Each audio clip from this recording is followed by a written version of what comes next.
You are listening to a Life in Quebec podcast. For more, visit lifeinquebec.com. Hi, I'm Ruby Pratka.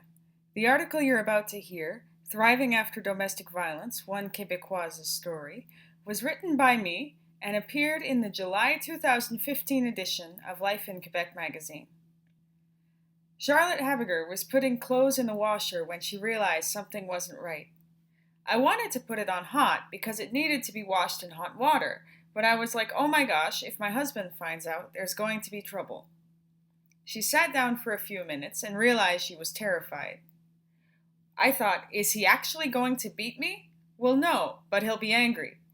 The kind of thing he would do, and he did, was not talking to me for 3 days. Definitely there was payback for me using hot water. It seemed so small, but I realized I was worrying all the time about things that were so small. Habiger was born in Fort Wayne, Indiana, and raised on the Caribbean island of Martinique, where she met her husband-to-be when the two were still in high school. Educated and articulate, she speaks fluent French and English with an unmistakable Caribbean lilt. She tells her story with the same forthrightness that she uses in her current job as a small business owner. The stereotype of a domestic violence survivor, cowed, mumbling, scarred, is just not there. I was married, I had kids, I was working on a PhD, and everything on the outside looked great. I don't look like someone who would experience domestic violence, but anybody could experience something like that, she says. For years, she didn't consider her relationship violent at all. He didn't really physically abuse me in a way that I would have noticed at the time, except for sometimes shoving me into things. Now I would consider that abusive, but at the time it was just something that happened a couple of times, she says.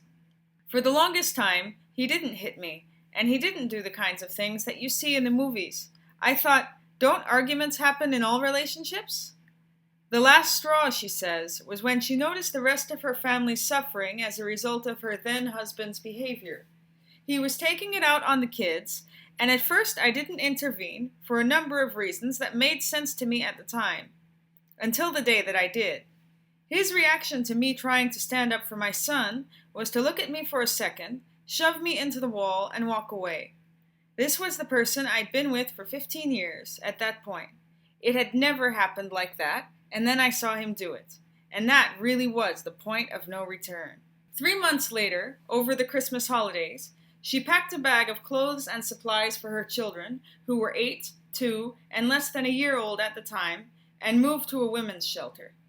Shelter staff tried to convince her to leave her husband immediately, and though the couple separated, it would take another year before Habiger could make a more long-lasting decision. Separation may have eventually been my solution, but it's not the solution. There is no the solution, she says. I'm a Baha'i, and in a Baha'i marriage, you're supposed to wait for a year before getting a divorce. Habiger came through the ordeal with a new, empowering outlook on life, but it took a lot of hard work and reflection for her to get there. There were so many clues along the way that you would think I might have seen them, but it took a long time, she says. It started with not respecting things that were important to me. My family, my friends, my spirituality, and my hobbies were very important to me. And little by little he took them away from me. Of course I argued and insisted, but at one point I gave him the power to decide that without realizing it. A little compromising is part of being in a relationship, but once you start compromising with things you really believe in, you go deeper and deeper. She pulls out a chart detailing the evolution of someone who has experienced violence, from victim to survivor to thriver. Victims, according to the chart, place their own needs last and experience feelings of unworthiness and shame. Survivors have learned to seek help and are conscious of the fact that they are wounded and healing. Thrivers express gratitude for the good things in life and place themselves first, out of a conviction that investing in oneself is the only way to function and eventually help others. I've gone from victim to survivor to thriver, she says, citing the help and support of her friends and family for helping her make the transition. Anyone in a similar situation would definitely need support to make any kind of lasting change. Habiger now lives with her 3 children in Loretteville, works as a healthy living consultant, and sells artisanal spice blends.